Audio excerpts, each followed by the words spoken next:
I'm going to remind you kind of to start with what we talked a little bit about last time, which was the six wives of Henry VIII, which don't really matter that much. The first three are the most important because they produce the three children that we have to deal with. Okay, Henry's first wife, Catherine, produced a daughter named Mary. Henry's second wife, Anne Boleyn, produced a daughter named Elizabeth. And then Henry's third wife, Jane Seymour, produced a male child that would become the heir to the throne. And so when you get to Henry's death, okay, and after that happens, several things we kind of have to deal with. Number one, okay, who inherits the throne, okay? And we talked about this last time that the eldest male child inherits the throne. So Edward, the uh, the boy that had been born to Jane Seymour, becomes king and will rule from 1547 until 1553. He is never very healthy. He has some sort of blood disease or some sort of affliction, and he's never very healthy and dies pretty early on. That complicates our situation. Edward was only king because his father had taken England out of the Catholic Church. To get the divorce from Catherine, to marry Anne, to make eventually, all right, Edward legitimate, Henry had to take England out of the Catholic Church. And so Edward and all of Edward's advisors were Protestant and wanted England to remain Protestant because that's the only way that he's legitimate. Does that make sense? But after Edward dies in 1553, his older sister Mary becomes or became queen. And we talked about this last time. This complicated thing because Mary's Catholic. Mary wanted to bring England back into the Catholic. You have a religious squabble going on, and that means that England is too busy dealing with religious matters to really be exploring. Okay, it has problems at home. Mary earns her name as Bloody Mary because she goes out and starts executing Protestants who opposed her. All we need, really, all Mary needed was to marry and get pregnant so that she could have a child that would then be baptized as Catholic. And then you would have a succession of Catholic monarchs that could bring England back into the Catholic Church. But that doesn't happen. Mary dies in 1558, probably from cancer. And so, by some miracle almost, Elizabeth becomes queen in 1558. And I told you guys that Elizabeth is always viewed as one of England's greatest monarchs, okay, for several reasons. Number one, during Elizabeth's reign, she is going to settle, and that's what it's called, the Elizabethan settlement. She is going to settle this Protestant versus Catholic thing. Elizabeth's a Protestant. It's the only way she, remember, becomes a monarch, right? It's the only way that she's legitimate. So she says England is Protestant. We're going to stay Protestant. And she hopes to settle that issue because she has other plans. Okay. Number two, Elizabeth wants to see England take a bigger role in world affairs. Her rule, you guys notice, is a good long while. And so as things settle down, she wants England to take more of a role in world affairs. She quietly encourages English sea captains to start pirating from the Spanish, making their lives miserable. She also wants to see become like Spain, more independent, okay? Especially economic. So Elizabeth says, look, we're going to do that. We need royalty. We need colonies. We need to do some of the same things that the Spanish and the Portuguese have done. And so it's under Elizabeth that English exploration gets going. Really starts to pick it up.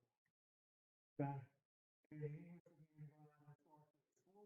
And of course, eventually, by the end, really, towards the tail end of Elizabeth's reign, will even try to put a settlement here in America at one time.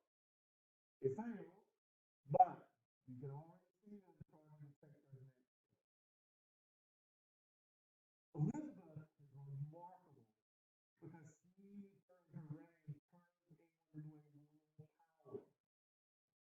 And as such, she also put Spain on a downward spirit, on a downward slope. The Spanish in 1588 try to invade England, get rid of Elizabeth. Okay, so in 1588, the Spanish Armada, a huge Spanish fleet, tries to invade England and fails. It's a great moment for Elizabeth. She puts on her armor. She kind of makes camp in the south of England, goes out and gives speeches to the troops that we're not over a fight, we're not going to back down.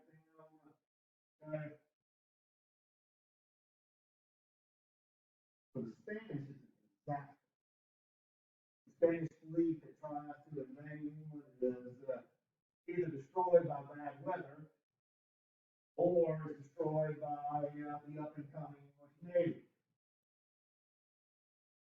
So you have really two world powers after the Armada in 1588 that are on two different trajectories. England is moving up. Spain is not doing so well. Okay. And so the Spanish will begin to decline. Okay. In England, this is Elizabethan England. Okay. This is Shakespeare. This is all sorts of things that are going on. Okay. England is becoming more Protestant. England is becoming more of a world power. England is on the verge, really, of beginning to settle in the New World and establish colonies. They're already exploring in parts of Canada, along the American East Coast. They've already sort of explored those areas and mapped it out. There is a growing entrepreneurial class, a growing capitalistic class, really, in England that is willing to invest in some of these voyages. Okay. So you have capital, you have investment potential, you have all of these things that are going to really make England take off. Okay. They are on the verge of launching, really, as a new power. And then what happens? Well, Elizabeth dies. Okay, in 1603, Elizabeth dies. She has no children. She never married. She's the Virgin Queen, and so she has no children. And so the English are forced to look for her nearest successor. Okay, they find it, but this puts England onto a new path. Okay, and it's one that we're going to take a few minutes here and talk about. This is not a Western Civ class. This is not a World Civ class, but you need to know a little bit about the English monarchy from here on out. Okay, because during the Stuart period, during the Stuart monarchy period, is when English colonization gets going. And you need to be able to take a look at the events that are going on in America and be able to fit them over here into your timeline of the Stuart monarchy and know what's going on. Okay. First permanent English settlement in America is called what? Jamestown, named after who? King James the First. Okay, so you need to be able to understand how this fits into the English monarchy. There's a reason why these places are called Jamestown and Charlestown. Okay, all right, but here's the thing. Okay, the Stuart monarchy is complicated. The Stuart monarchy it takes us really down a very strange path. The Stuarts are a little bit different. Okay. Elizabeth is the last of her family, the last of the Tudor monarchs. The Stuarts are sort of strangers to all this. Okay. And so they're going to have a lot of adjusting to do. Okay. Once they become monarchs in England. My, my father-in-law taught, and he is a history professor at a university in Alabama. And he taught for 40 something years before he retired. So the other day when I was doing this lecture to the other American history class, I took a picture of the board and sent it to him, and said, "Do you miss this yet?" He sent me something back. He said, "God, I hate the Stuarts." All right, so there's a reason why. Okay, they're problematic. Elizabeth's closest male relative, the one that could inherit the throne and become the next king of England, was already the king of Scotland. Okay, his name was James. He's going to become James the First, king of England. Rule England from 1603 until 1625. But he was already king of Scotland. Okay? The English say, look, Elizabeth has died, you're her closest relative, we will see something. Therefore, all right. James gets to England, and he literally is a stranger in a strange land. Okay? He doesn't really like England all that much, but he especially doesn't like one of the institutions in England that he suddenly finds himself having to deal with: Parliament. Okay? All right, let's take a time out for a second. England is different than virtually every other country in Europe at this time. Most of the other countries of Europe, including France, are beginning to trend towards a type of monarchy, a type of government that we call absolute. If I gave you absolute power, that means you have what? Total, complete control. You share power with no one.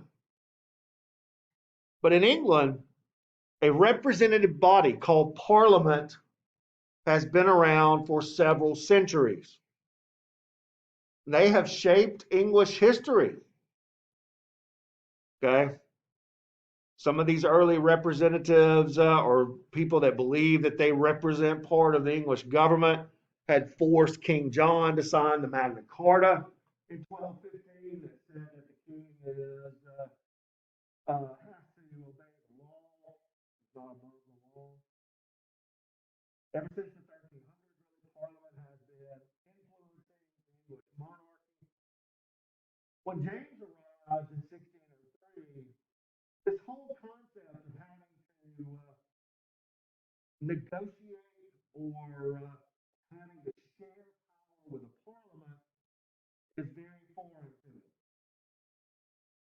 James is a believer in something that we call divine right. You might know what that means? Right.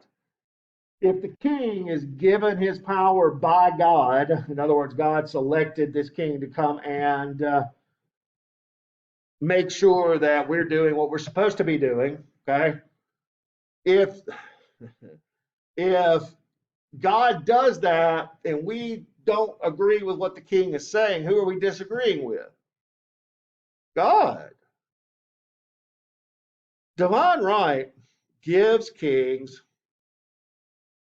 a lot of power, a lot of influence. And James believes that he is a divine right monarch.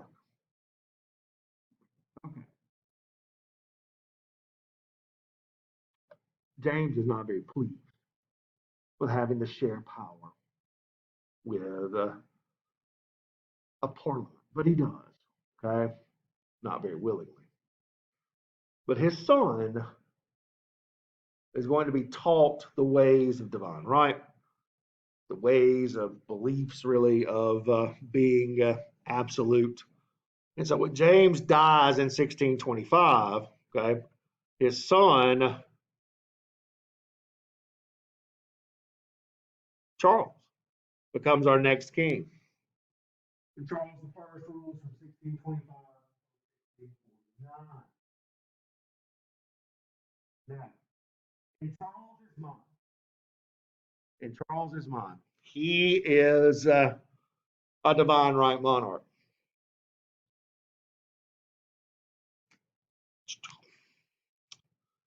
Charles also believes that he is and should be ruling without parliament.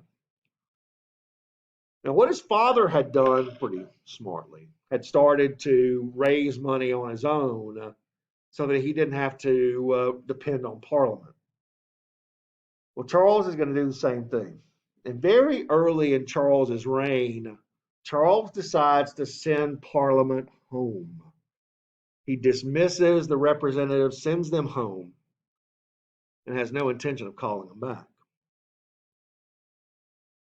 And he is going to try to rule on his own, by himself, as an absolute monarch.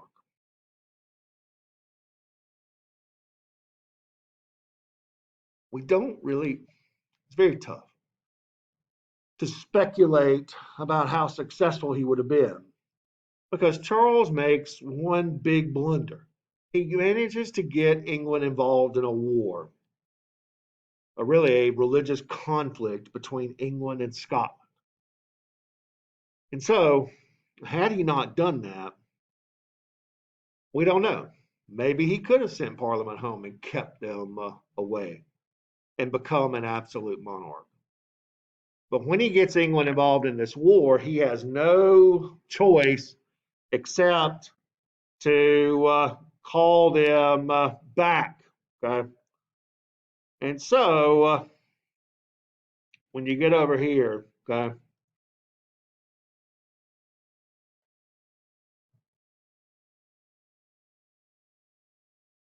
see what we're talking about here. Okay. There had been no parliament for 20 years, but a rebellion in Scotland over land issues and some religious issues had forced Charles to call parliament back into session to try to get money to deal with the war. Okay.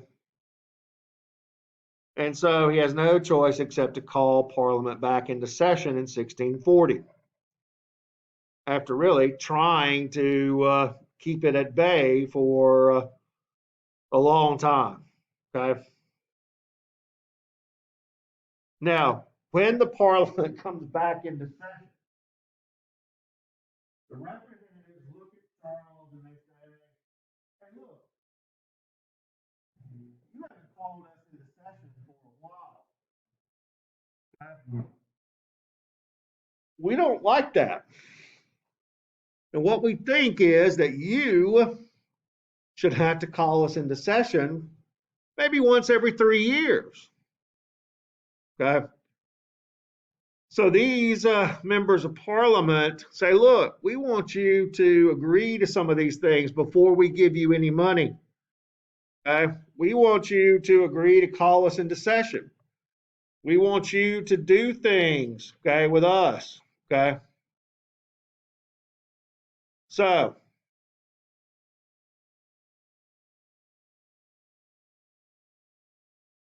Charles isn't very excited about that. But he does let Parliament stay in session for a while, but he tries to really dictate it. And his dictating to Parliament eventually alienates Parliament so much that in 1642 a civil war breaks out. The English Civil War is very simple. The supporters of the king versus the supporters of Parliament. Okay. The supporters of the king were called Cavaliers. They are royalists. We call them Cavaliers. Okay. So a lot of the aristocracy, large landowners, high church officials, okay, they supported the king. Supporters of Parliament were called Roundheads because their helmets, everybody see their helmets up there? They kind of looked, made your head look round. Okay. Members of the House of Commons, a religious group inside the Church of England called the Puritans, who you're going to get a working knowledge of later on. They support Parliament. Now, you would think that the aristocrats, the wealthy, they would have the advantage, and they don't. Parliament will create, under the leadership of Oliver Cromwell, who is really a major military genius, maybe the only military genius produced during the English Civil War. But Cromwell creates something he calls the New Model Army. It is what today military historians would call infantry. Okay. Common everyday people that you can teach a skill, okay, that you can outfit with a weapon, and you can have them fight effectively. The great equalizer in this is gunpowder. Gunpowder is making its way onto the battlefield and will be used by the parliamentarians. Before, nobles and aristocrats, if things go bad, they would just retreat back into their castle. Okay? Go ninny boo boo, and you can't get us.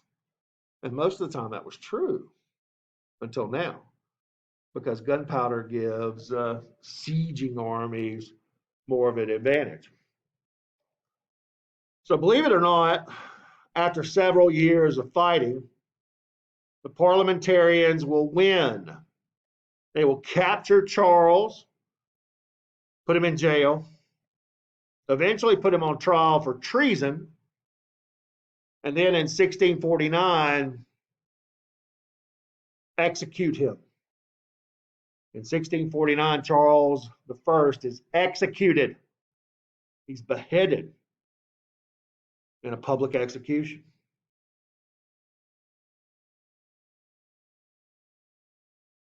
All right, time out.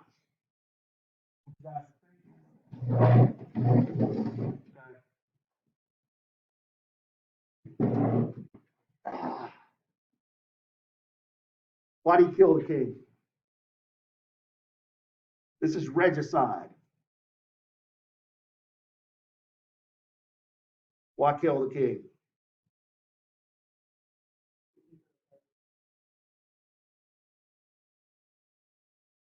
What do you mean?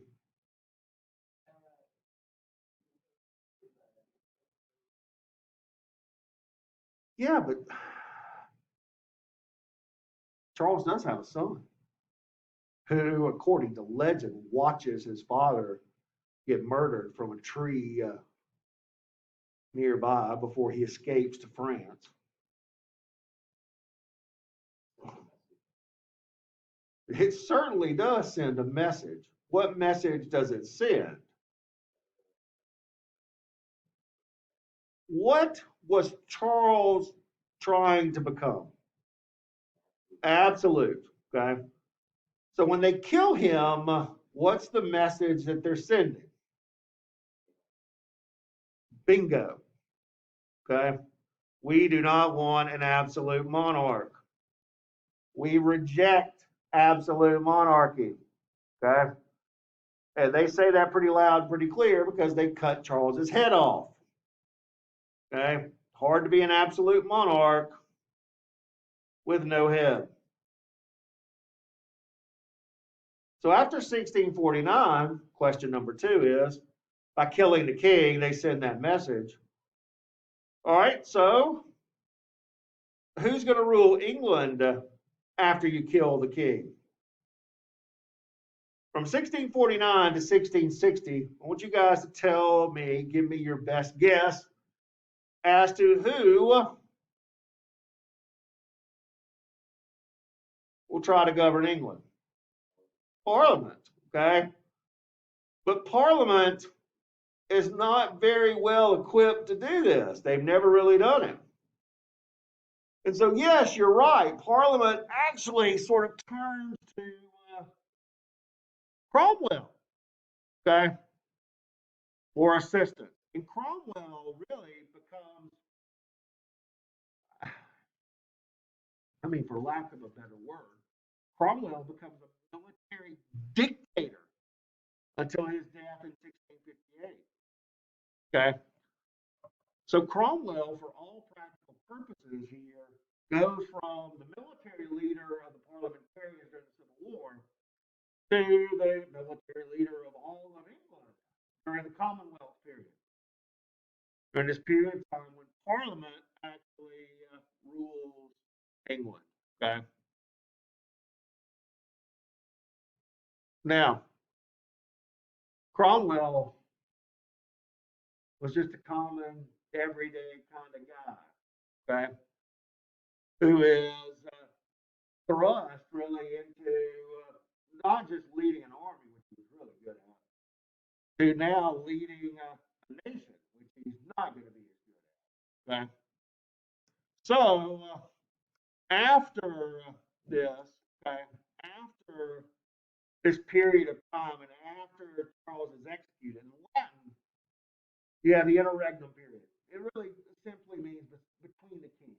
Okay, so from 1649 to 1660, Parliament tries to rule England. Okay, the early part of it's called the Commonwealth period. The later part of it, after Cromwell takes the title Lord Protector, becomes known as the Protectorate, but it's nobody cares. The biggest thing that happens, there are actually a couple of big things that happen. Cromwell turns the House of Commons of anyone who wasn't devoutly anti-monarchy. Okay, so if you were kind of a moderate and you maybe said, you know, hey, king's okay as long as we have a parliament, no, you got booted. Okay. But the other thing that happens is that after Charles is killed, all right, Cromwell creates what we today would sort of call at least on paper, it looks like a constitutional republic, okay, with no monarch, but he is really almost the dictator. He's the guy that makes things work. Cromwell will get England involved in a war with Ireland over Catholicism. Many Catholics had left England and had gone to Ireland. Cromwell is a Puritan. He is part of a growing group of people inside of the Church of England. They are very Protestant. They get their name because they want to purify the Church of England. They're called Puritans because they want to purify the Church of England. By purify, we mean they want to remove all traces of Catholicism. So the Puritans are very anti-Catholic, very devout, very conservative, very, where we get this word from, puritanical. Okay? So you have England turning itself into a constitutional republic with no monarch. You have a parliament, really, that's supposed to be governing. And you have a leader that is also very anti-Catholic. And remember, parts of Europe, major parts of it, France, Spain, Portugal, those areas were still very Catholic. So if the rest of Europe is white, you can see that England is the exact opposite, right? They are doing things totally different than the rest of Europe. It is daylight and dark. The rest of Europe moving towards absolutism. England moving away from it and killing their king. The rest of Europe trying to deal with attacks to Catholicism by putting down the Protestants. In England, who's ruling? The Protestants. Okay? So it is bizarro world in England right now. The problem is that it just doesn't go very well. Okay? And after Cromwell dies, okay, after Cromwell dies in 1658, his son tries to take over, his son Richard tries to take over from him. It's a disaster. But there's a real question here. Has Cromwell become a Lord Protector or is he really a king? If you're a military dictator, are you just a concerned citizen or are you a king? Okay, does that make sense? All right. After Cromwell's death, after Cromwell's death, inside of Parliament, there's a real move to bring back a monarchy. And so, as really the protectorate begins to end, in 1660, Charles's son, the executed Charles I's son, who is in France, has been in France for 11 years, okay, will be brought back to England and made king. He will take the title of Charles II. And Charles II will rule England from 1660 until 1685. Okay? And so, Charles II is brought back, given the crown, made the new king of England in 1660. We call it the Restoration because the monarchy is restored. Okay. Charles II is good time Charles. Okay. Charles II loves a party. He has numerous affairs with women scattered across England. But his wife was never able to have children. Charles had lots of children, just none of them were legitimate. Okay. He was charming, he was charismatic, he had political skills, unlike really some of his predecessors. Charles sometimes is called the despot in disguise because Charles plays the game very well. If there's a political game being played here, Charles is playing it and he's playing it very well. Let's think about this, okay? And I'm going to give you a scenario here, and I'm going to tell you, and you're going to think about it, and you're going to kind of come to the same conclusion that all of us do about it. For the past 11 years, Charles has been living in France. Okay?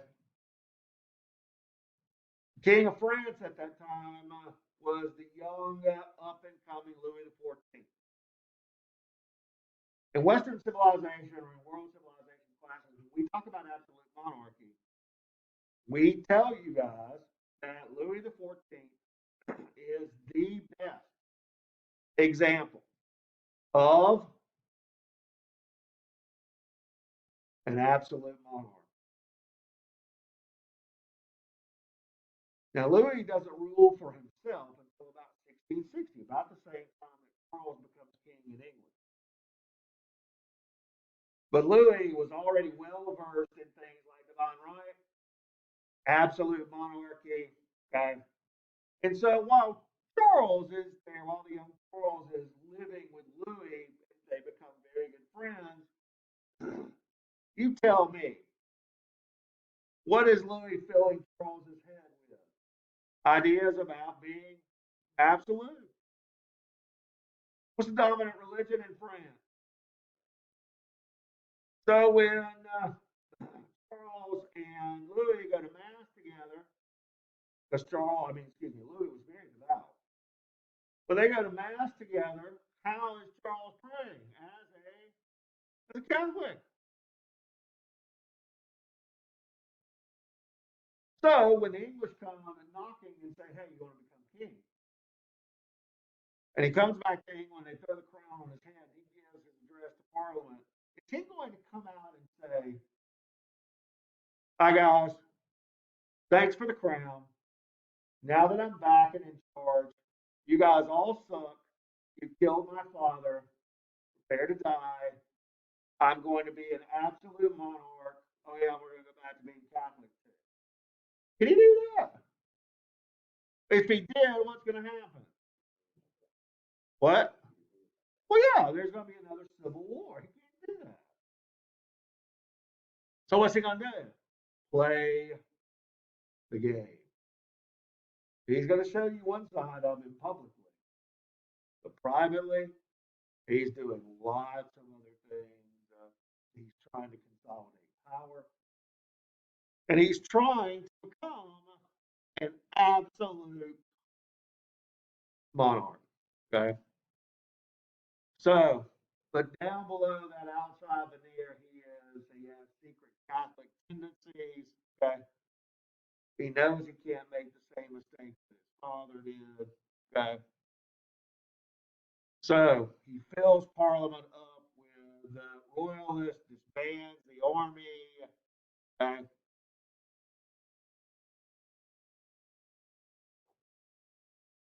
But okay,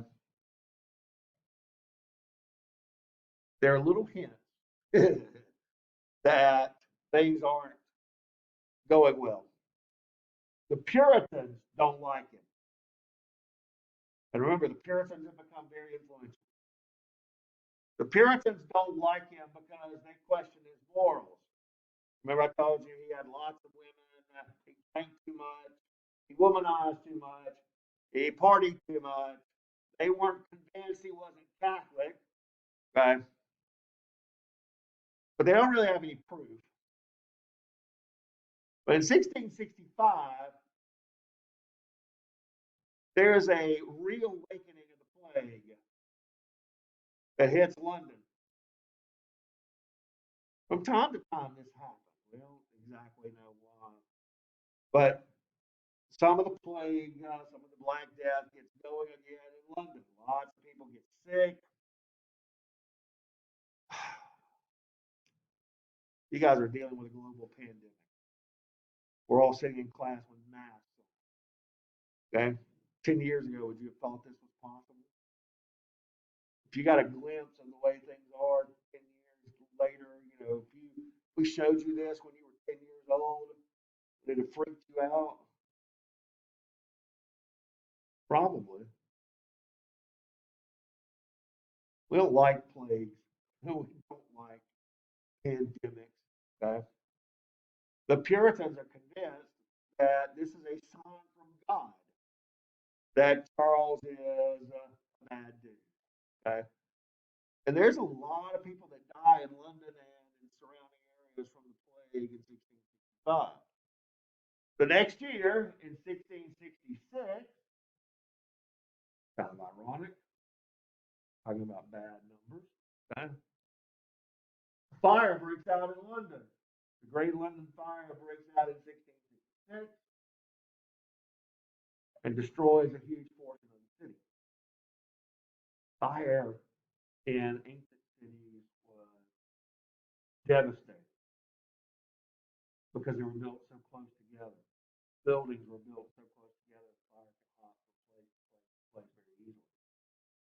That's why the Great Fire of Rome was so devastating.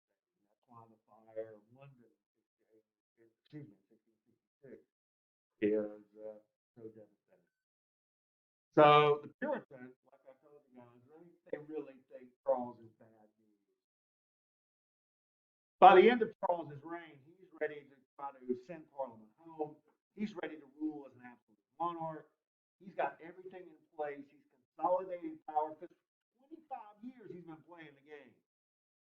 Okay, he's been putting people in key positions. He has everything under control. And okay, he suffers. Everything I've ever read seems to indicate that he suffered a fall from his horse, and that fall may have harmed his kidneys, and he dies essentially from kidney failure. Okay, very painfully. So when he dies, okay, when he dies, okay, his brother, because remember, he didn't have any legitimate children. Charles doesn't have any legitimate children. So in 1685, his brother James becomes the new king. James has no tact, no charm, no charisma, is openly Catholic, will have a son that he will baptize Catholic. He has several daughters, but during this period, I think it's in 1688, he has a son that he will then baptize as Catholic, which means he has a male heir. James was bad news. He tried very hard, I think, to hate everybody and was very successful at it. He made enemies even from his supporters, okay? Even from royalists. So what do we do about it? Okay. James has made virtually everybody, including people who liked the monarchy, angry at him. And so Parliament very secretly begins to weigh its options about what to do about James. The last time they fought a civil war, and that hadn't necessarily gone the way they wanted to. Because they don't really want to get rid of the monarchy, but they need James gone. And so they find what they feel is a suitable replacement for James. They just have to get him to come here. Okay.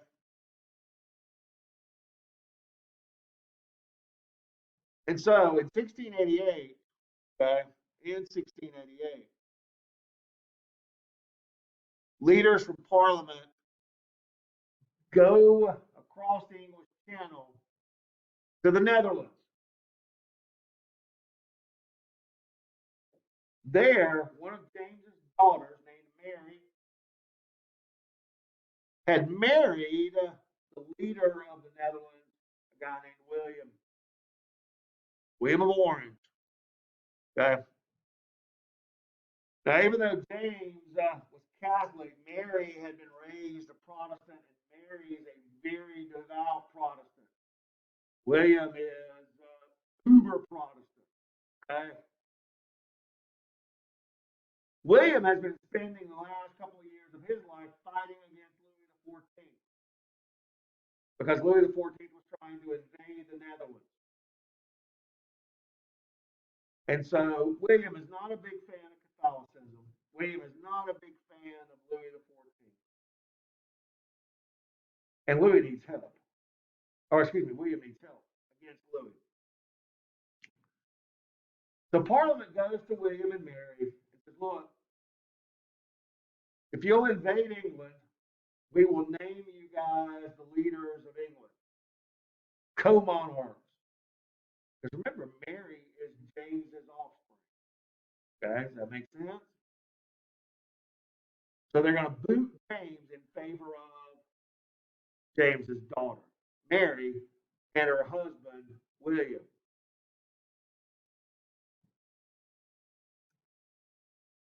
Okay. So in 1688, William invades England with an army. James gets no support from anyone and is forced to flee. Okay. And the English call this the Glorious Revolution. Sometimes it's called the Bloodless Revolution. because they boot James off the throne and they replace him with William and Mary.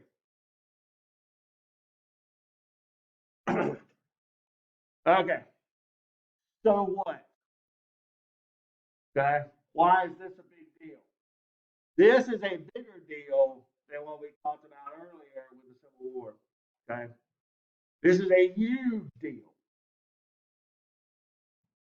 The Glorious Revolution knocks James off the throne. He's forced to flee to Ireland. He gets booted out of Ireland later on, and he ends up having to flee back to France. But in the meantime, after he gets booted off the throne and is replaced by William and Mary, by the way, what college did Thomas Jefferson graduate from? College of William and Mary. I promise you it all links together. Okay. All right. In 1689, William agrees to sign this. Okay. The English Bill of Rights.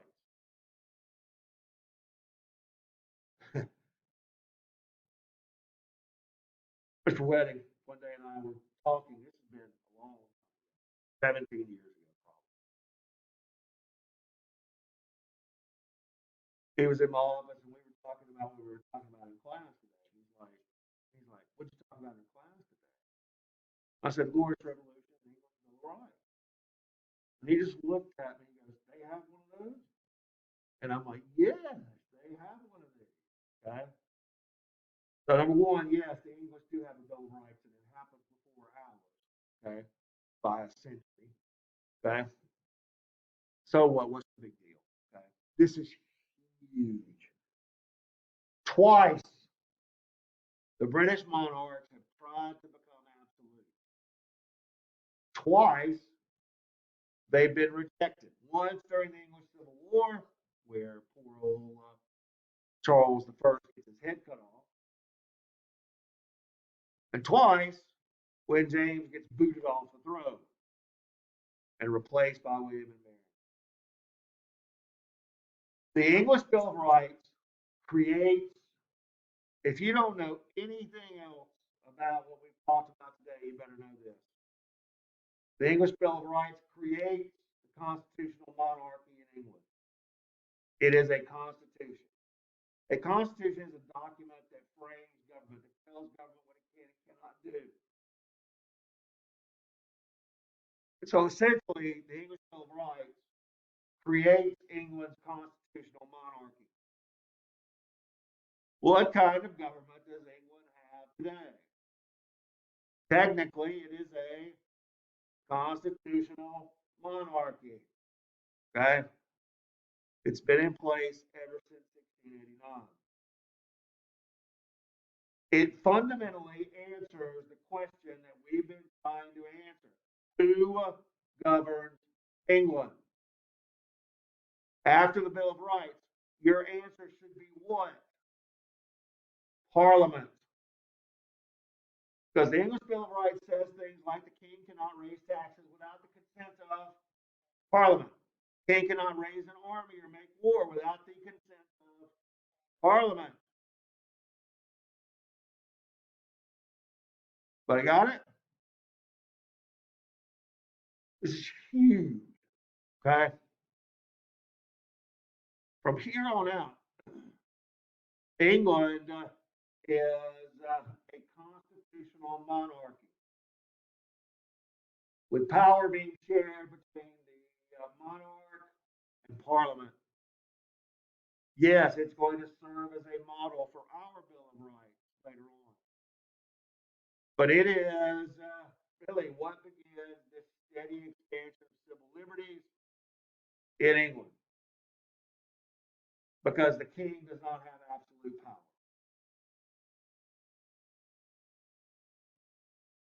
England is the only nation, really, and the only sizable nation that goes down this path. Okay? The rest of Europe becomes absolute. And I told you this like this the last time. It's white and black. It's daylight and dark. England is a constitutional monarchy. You cross the English Channel into France, you have the perfect example of absolute monarchy. Okay? 90 miles with each. I mean, it's not even that. Okay? Huge.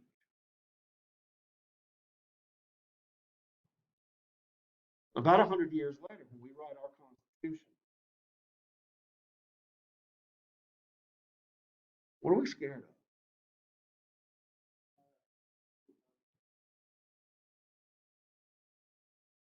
We've learned we're English colonists. So we know what the English have had to go through. When we revolt against England, what do we want to do? We want to put into place a government that will not allow us to go down that path. The first version of our government, the Articles of Confederation, didn't even have an executive, didn't even have a president. Why? Because we were scared that if we gave power to one person, that person would become a monarch. Okay? But the articles go so badly that we realize we have to give someone executive power. There were real concerns that when Washington became president, that he would become a king. There was some debate about what we even call him. Some people favored calling Washington, when he became president, His Majesty, which is a term that you usually do with kings, right? Everybody's like, no, we can't do that. So we call the president president, right?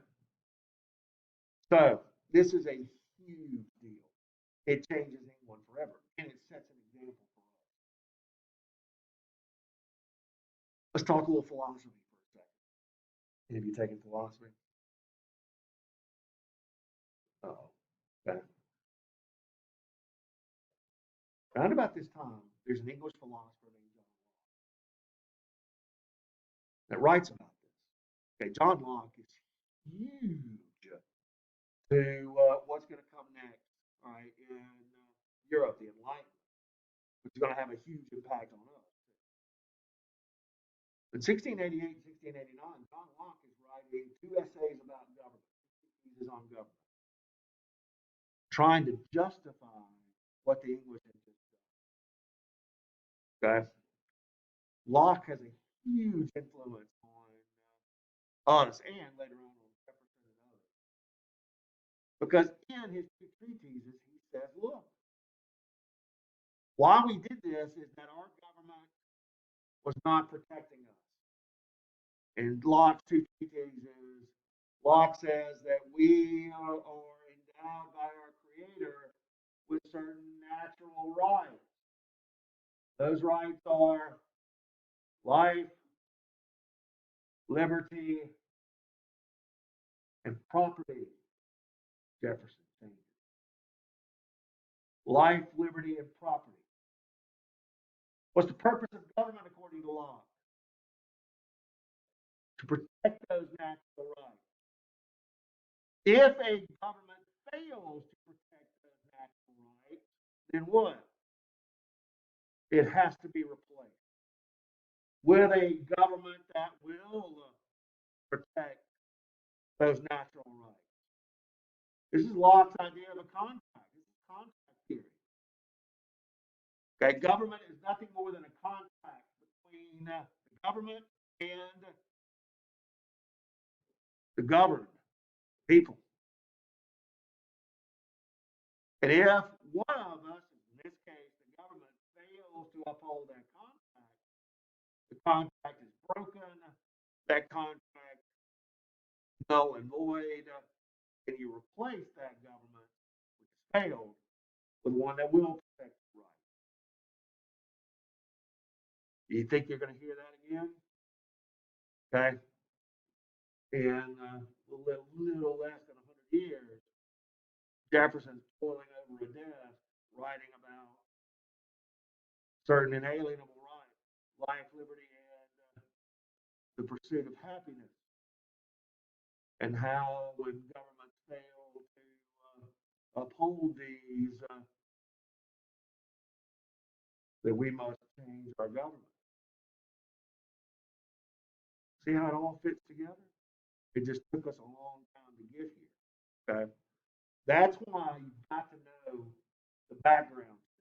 Okay. Because as we begin to develop into American colonies, okay, as we begin to colonize, then you're going to start seeing, all right, these influences that get pulled in. Okay. And later on, of course, they're going to be big to how we eventually break away from these. Okay. All right, we're going to stop there. Okay. And we'll call it a day. I'll let you guys out a little bit early today. And we will pick this up all right next week. I am going to put up a lecture for the other class that starts us down the Colonial Road, and I'll probably put that up for you guys to go and look at too. Okay, and we come back in on Tuesday. We're probably going to kind of do the mad sprint between the beginning of the colonies, and we'll start pulling the colonies together. Because all we need to do is get them formed and get the people here, and then we get to do the fun stuff, which is break them away from England. Okay? All right, you guys be safe out there. Okay, have a good weekend, and I will see you guys next week. Do your homework. Okay, don't forget that. Oh.